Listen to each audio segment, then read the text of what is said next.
Hi friends, எல்லோரும் எப்படி இருக்கீங்க? நல்லா இருக்கீங்களா? கட்டிக்குளம் குக்கிங் சேனலுக்கு வாங்க, வரவேற்கிறேன்.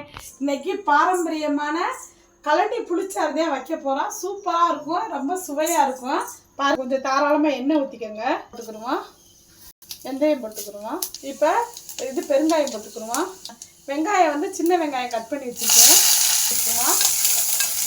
4 பச்சை மிளகா கட் பண்ணி போடுவோம். மஞ்சள் பொடி 1/4 டேபிள் ஸ்பூன் போட்டுக்கிறோம். தேவையான அளவு உப்பு போட்டுக்கிடுவோம். இப்போ கட் பண்ணி வச்சுருக்கேன், அதையும் போட்டுக்கிடுவோம். புளி வச்சுக்கிடுவோம். தண்ணி எடுத்து வச்சுருக்கேன், அதில் இவ்வளோ புளி எடுத்து இப்போ கரைச்சிக்கிடுவோம்.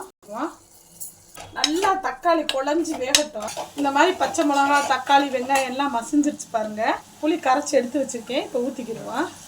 உப்பு பார்த்துக்கோங்க. அரிசி கழுவுன தண்ணியில் வச்சாதே டேஸ்ட்டாக இருக்கும். நல்லா கொதிச்சு வரட்டும், உங்களுக்கு காமிக்கிறேன். இந்த மாதிரி நல்லா கொதிக்கணும். கழனி புளிச்சாறு ரெடி ஆயிடுச்சு பாருங்கள். கழனி புளிச்சாறு ரெடி ஆயிடுச்சு பாருங்கள்.